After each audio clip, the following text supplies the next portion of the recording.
Assalamualaikum warahmatullahi wabarakatuh. Bismillah, alhamdulillah, wassalatu wassalamu ala rasulillah wa ala alihi wa ashabihi wa mawalah, amma ba'du.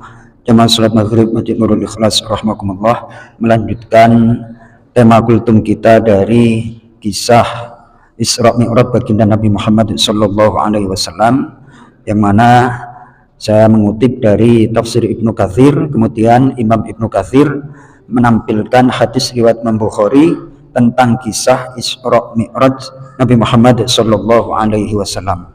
Kemarin kita sampai pada kalimat Nabi Musa berkata, "Wahai Tuhanku, saya tidak menduga bahwa Engkau akan mengangkat seorang lebih tinggi di atasku." Jadi dari sini oleh sebagian ulama, Nabi Musa yang menjadi nabinya Bani Israel itu memang mempunyai sifat bahasanya itu tinggi hati. Jadi ketika ada orang yang lebih dari dia, langsung sewot. Aku tidak menduga bahwa ada orang yang engkau angkat derajatnya melebihi diriku. Ini nabinya, apalagi umatnya Bani Israel. Kemudian malaikat Jibril membawanya naik di atas sampai ke tingkatan yang tiada seorang pun mengetahuinya kecuali hanya Allah, hingga sampailah Nabi Muhammad sallallahu alaihi wasallam ke suatu tempat namanya Sidratil Muntaha, dan berada dekat dengan Tuhan yang Maha Perkasa lagi Maha Agung. Nah, dari sini berkembang pemahaman bahwa Allah itu di atas. Yang di atas itu apanya? Nah, oleh ulama ahlu sunnah wal jamaah, di sini Nabi Muhammad sallallahu alaihi wasallam, Mi'raj itu adalah atas perintah Allah. Ayatnya jelas, Allahu alal arsyistawa. Allah itu di atas arasy. Satu.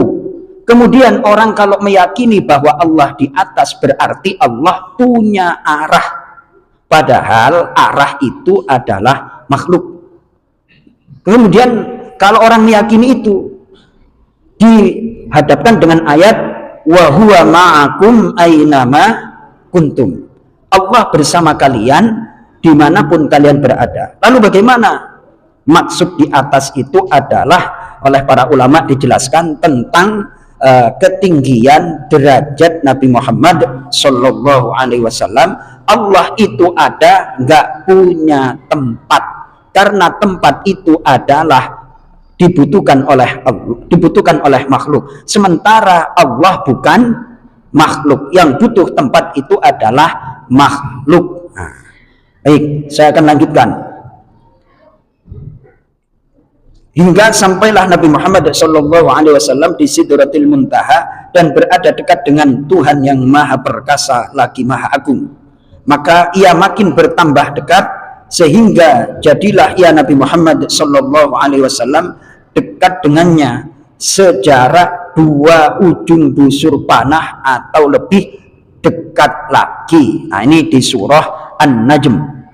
Surah An-Najm, wan najmi idza hawa ma dhalla sahibukum wa ma ghawa wa ma yantiqu 'anil hawa in huwa illa wahyu yuha 'allamahu syadidul quwa dzu mirratin fastawa wa huwa bil ufuqil a'la thumma dana fatadalla fakana qaba qausaini au adna. Itu diantara ayat-ayat tentang kisah Isra Mi'raj, satu di dalam surah Al-Isra ayat 1, yang kemudian adalah surah An-Najm. Itu nanti dibuka-buka sendiri.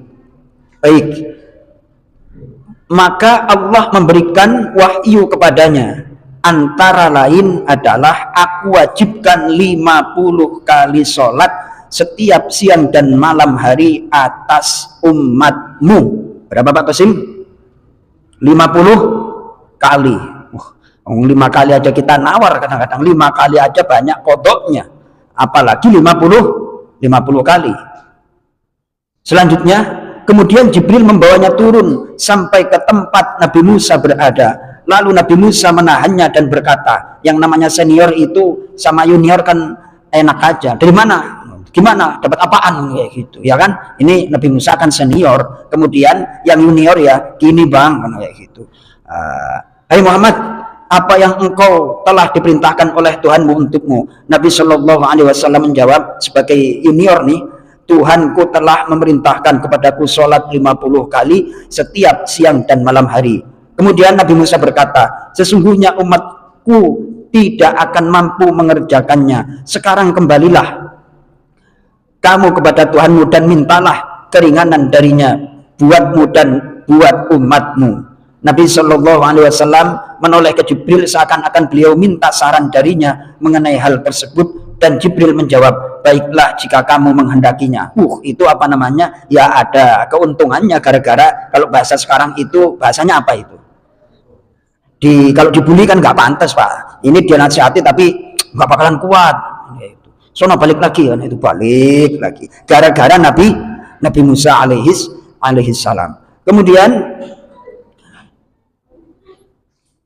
malaikat Jibril membawanya lagi naik kepada Tuhan yang maha perkasa lagi maha suci. Lalu Nabi Shallallahu Alaihi Wasallam memohon kepada Allah yang berada di tempat kebesarannya. Wahai Tuhanku, berikanlah keringanan buat kami, karena sesungguhnya umatku tidak akan mampu memikulnya. Maka Allah memberi keringanan 10 sholat kepadanya.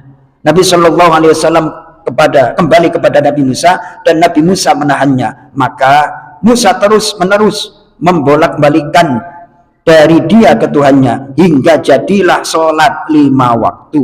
Setelah ditetapkan sholat 5 waktu, Musa menahannya kembali dan berkata, hai Muhammad, demi Allah sesungguhnya aku telah membujuk Bani Israel, yakni umatku, untuk mengerjakannya yang lebih sedikit dari 5 waktu, tetapi mereka kelelahan, akhirnya mereka meninggalkannya. Umatmu lebih lemah tubuh, hati, badan, dan penglihatannya dan pendengarannya, maka kembalilah kepada Tuhanmu dan mintakanlah keringanan kepadanya buatmu.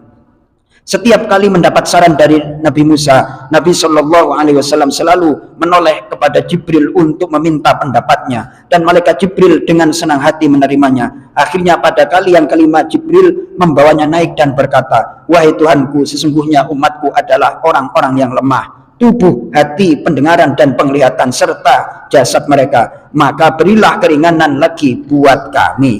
Maka Tuhan yang maha perkasa, maha suci, lagi maha tinggi berfirman, hai Muhammad. Nabi Shallallahu Alaihi Wasallam menjawab, labbaika wa sa'daik, saya penuhi seruanmu dan penuh kebahagiaan. Allah berfirman, sesungguhnya keputusan yang ada padaku tidak dapat diubah lagi, persis seperti apa yang telah aku tetapkan atas dirimu di Ummul Kitab, yakni Lauh Mahfud. Maka setiap amal kebaikan berpahala 10 kali lipat kebaikan, dan kewajiban sholat itu telah tercatat 50 kali di dalam Ummul Kitab, sedangkan bagimu tetap 5 kali. Jadi walaupun 5 kali, nilainya 50 kali, itu karena sayangnya Allah kepada Nabi Muhammad dan umatnya Nabi Muhammad Sallallahu Alaihi Wasallam. Untuk selanjutnya, ini masih panjang hadisnya, mudah-mudahan kita bisa mengingat lagi tentang kisah Isra Mi'raj Nabi Muhammad Sallallahu Alaihi Wasallam tentang pentingnya sholat. Terima kasih. Assalamualaikum warahmatullahi wabarakatuh.